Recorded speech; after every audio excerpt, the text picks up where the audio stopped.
The test is in 4-part, Part 1, Part 2, Part 3, and Part 4. Now look at Part 1. Part 1. You will hear part of a telephone conversation between a customer and a sales agent. First, you have some time to look at questions 1 to 6.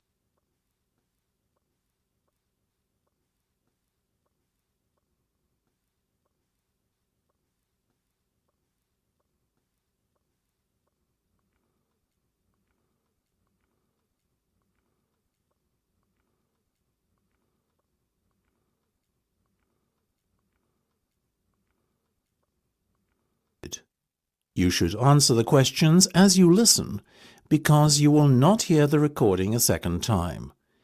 Listen carefully and answer questions 1 to 6. Now, before we go any further, could you please confirm your full name for me? Of course, it's Marge Thompson. MARGETHOMPSON. Thank you, Marge. That's great. Now, Marge, the next thing I'm going to do is provide you with a booking reference. You should quote this in any further communication you have with us. OK, just let me get a pen. Go ahead. Very well. It's 777 000 44 22. That's 777 000 44 22. Got it? Yes, thank you. And just to confirm, you want to hire a car for 14 days, is that right? Exactly. Right, I can confirm that you'll be issued with a Tigray Sword Star. What's this Tigray sword thing? Oh, my apologies. That's the model of car we've allocated to you for the hire period. Oh, I see. Sorry, I'm not that well up on car models. No worries. I'll give it to you again. Mind you, it's 2 words. Tigray Sword Star. That's Tigre SWORDSTAR.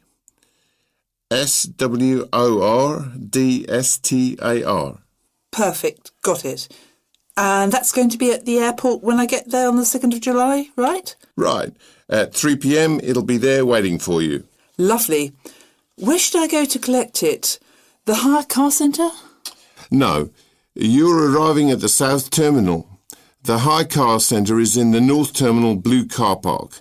Instead, your car will be waiting in the South Terminal Blue Car Park. That'll save you a long walk. Oh, even better. And when do I have to have the car back by? Well, we give you a period of grace, so once it's back by the 17th of July, at or around 6 p.m, there won't be any problem. Well, as I'm flying back on the 16th, there certainly won't. I'll surely have it back by the return date, otherwise I'll be in big trouble. Indeed. Now, what type of insurance would you like? Fully comprehensive, of course. Naturally, right. We'll put you down for the comprehensive then, but I must inform you that there's an excess of £500. After that, you're covered for everything. Fine. That's pretty standard these days. Before listening to the rest of the conversation, you have some time to look at questions 7 to 10.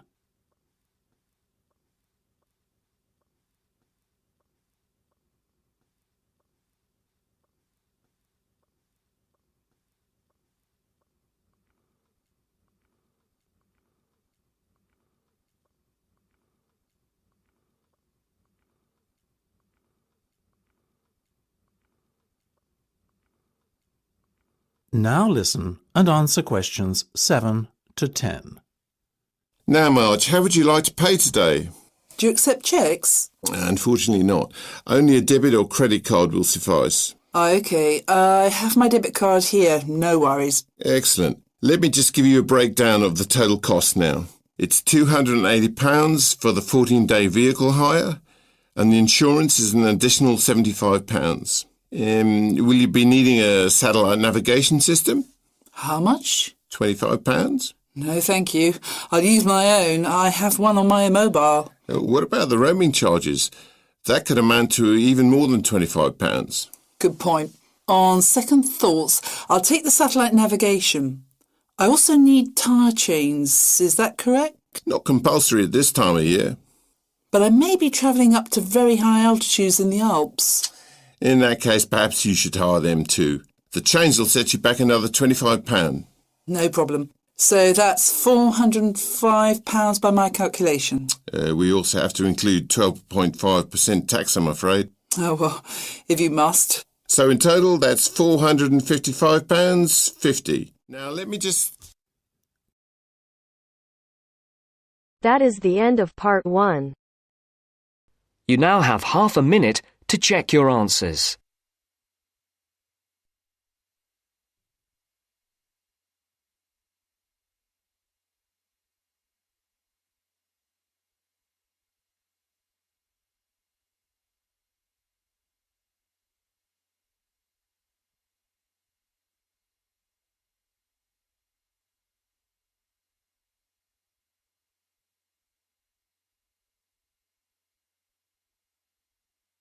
Now turns to part 2. Part 2. You're going to listen to a talk about the food we eat. First, you have some time to look at questions 11 to 15.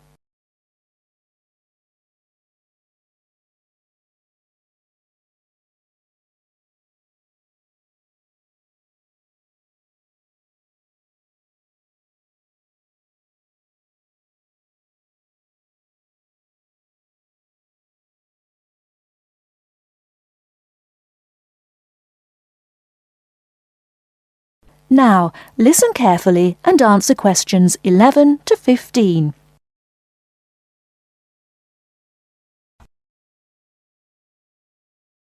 Welcome to the Food We Eat, sponsored by Safeway. Increasingly, we know more about the effects of our eating habits and lifestyles on our health. While new information can change old ideas, the news stories can often be confusing. At Safeway, we try to help customers not only in the range and types of food offered, but also by providing up-to-date, reliable information in areas we know are of interest and which relate to the diet we eat. Today, we are going to talk about sugar. Recently, doctors have been advising us to eat less sugar. The health recommendation to use less sugar is for two reasons. Firstly, for the sake of our teeth, since the amount and frequency of sugar consumption links to decay. Secondly, as sugar is a good source of calories, it can easily be a problem if we tend to be overweight. The dental risk is because bacteria which occur naturally in our mouth feed on carbohydrates, sugar and starch, to form plaque and acid. Plaque is a sticky coating that prevents the bacteria being removed by saliva. The acid attacks the tooth itself. This takes time, however, so the trick is to avoid sticky foods like sweets, which stay around in crevices feeding the bacteria. Before you hear the rest of the talk, you have some time to look at questions 16 to 20.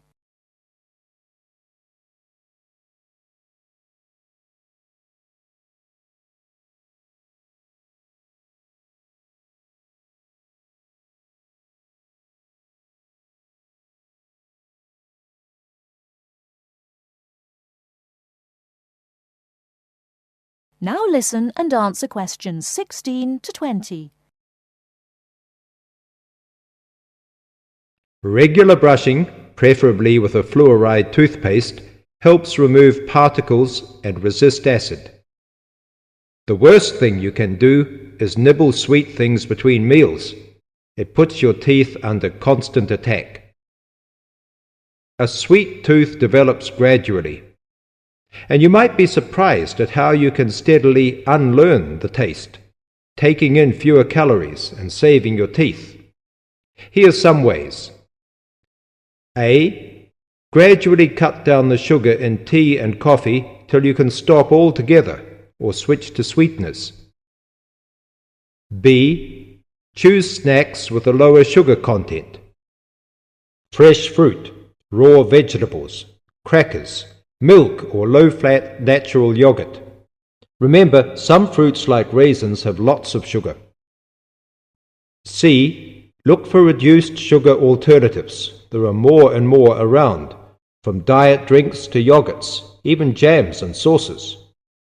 D. Try gradually to cut back on the sugar you use in cooking, especially in baking. That is the end of part 2. You now have half a minute to check your answers.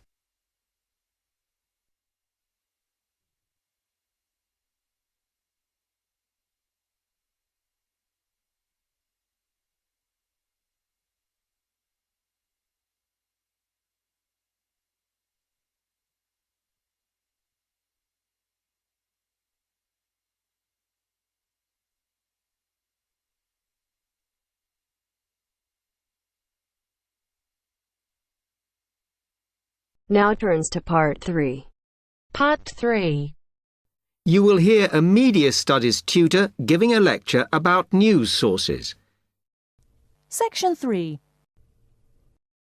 You will hear a man called Frank talking to Dr. Lindsay about what he should study if and when he returns for further classes.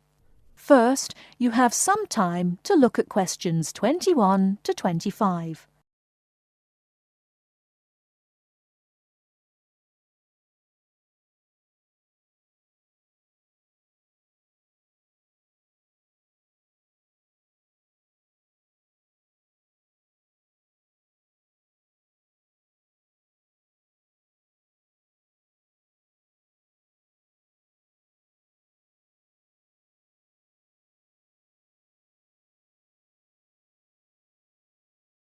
Now listen carefully and answer questions 21 to 25.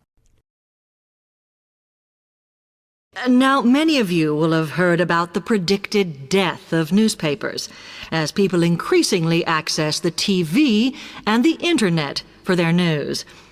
Today, I want to look at the USA, which has very advanced news sources, to see if this is actually true. In the USA, the main news sources without doubt are TV, the Internet, and the press. That is, traditional newspapers. And although they are each surviving and growing, they are also changing. Obviously, TV news has been around for a while, and the early evening bulletins, when people get in from work, are very popular. I suppose we traditionally think of the morning newspaper arriving on our doorstep with the daily news. Interestingly, this is not borne out by the statistics, which show that readership in the U.S. is much higher when people have time to relax, when they're not working, especially on Sundays. The Internet is also a popular weekend activity, but shows no variation with weekday access. So people are using the different sources in different ways. Interestingly, local radio has been hit less by the grip of quite strong local newspapers than by the Internet, which is seen to offer a better regional service. But just because the Internet is seen as the new force in news media does not mean it is dominant. Television has, of course, been global for a while. But now technological changes, which have fueled the rise of online news, have also allowed newspapers to print and distribute editions across the world. In fact, Internet news, which is seen as the big competitor for traditional markets, does not offer that much variety. Often, the sources are the online versions of the newspapers, whereas television, in order to offer something different, has had to come up with a much more mixed bag of reporting, from hard news to light reports on celebrity events. Another issue is reliability. The Internet is virtually unregulated, so anything can be reported there, whether true or not. Journalists on newspapers have fought a long, hard battle to fight intervention and to retain the freedom of the press. Television, however, is seen as critical to political power and has become subject to harsh controls about what it can or cannot say. Before you hear the rest of the talk, you have some time to look at questions 26 to 30.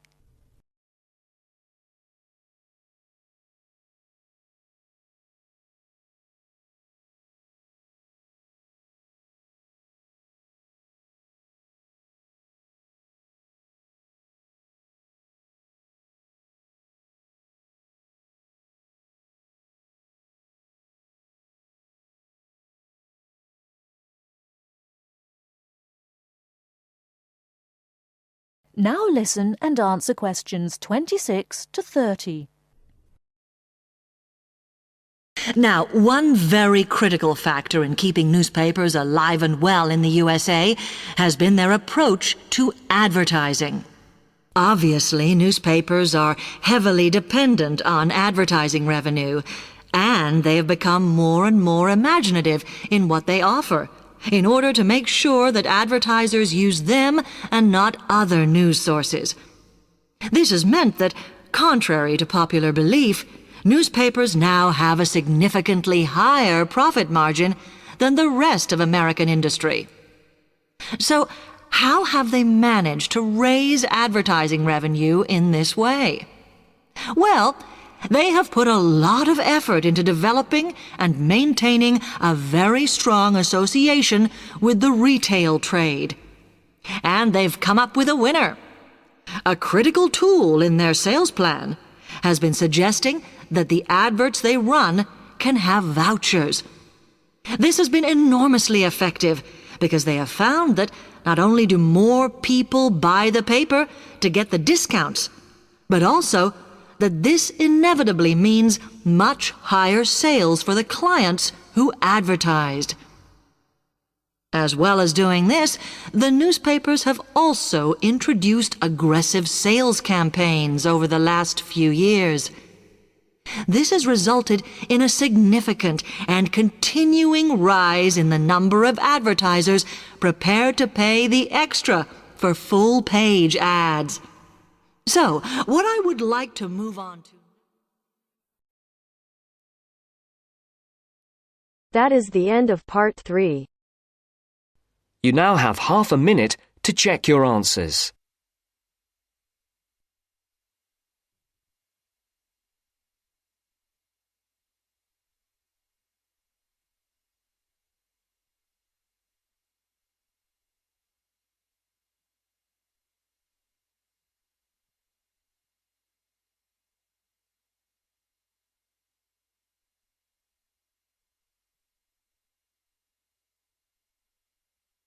Now turns to part 4.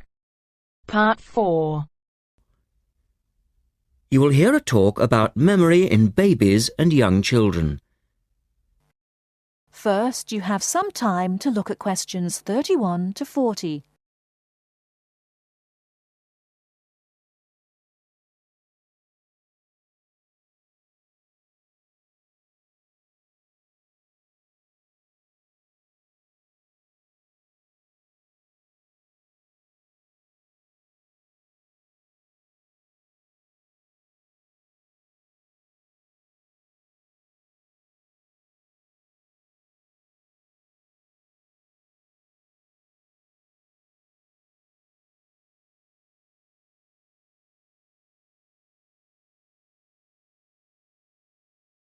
Now listen carefully and answer questions 31 to 40.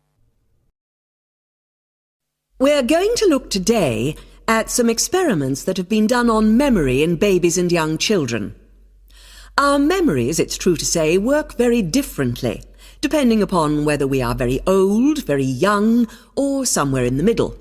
But when exactly do we start to remember things? And how much can we recall? One of the first questions that we might ask is, do babies have any kind of episodic memory? Can they remember particular events? Obviously, we can't ask them, so how do we find out? Well, one experiment that's been used has produced some interesting results. It's quite simple and involves a baby in its cot, a colourful mobile, and a piece of string. It works like this. If you suspend the mobile above the cot and connect the baby's foot to it with the string, the mobile will move every time the baby kicks. Now you can allow time for the baby to learn what happens and enjoy the activity. Then you remove the mobile for a time and reintroduce it sometime from 1 to 14 days later.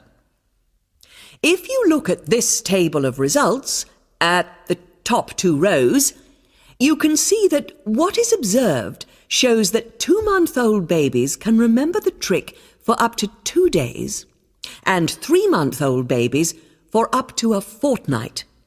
And although babies trained on one mobile will respond only if you use the familiar mobile, if you train them on a variety of colours and designs, they will happily respond to each one in turn. Now, looking at the 3rd row on the table, you will see that when they learn to speak, babies as young as 21 months demonstrate an ability to remember events which happened several weeks earlier. And by the time they are 2, some children's memories will stretch back over 6 months, though their recall will be random, with little distinction between key events and trivial ones.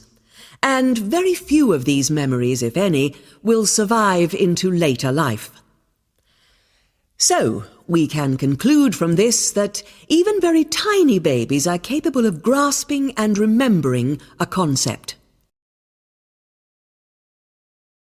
So, how is it that young infants can suddenly remember for a considerably longer period of time? Well, one theory accounting for all of this, and this relates to the next question we might ask, is that memory develops with language. Very young children with limited vocabularies are not good at organising their thoughts.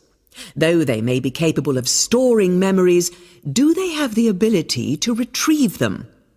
One expert has suggested an analogy with books on a library shelf.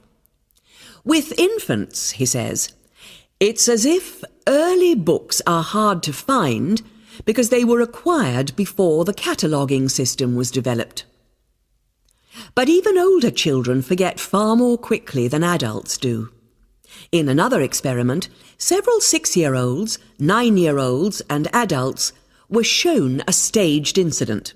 In other words, they all watched what they thought was a natural sequence of events. The incident went like this.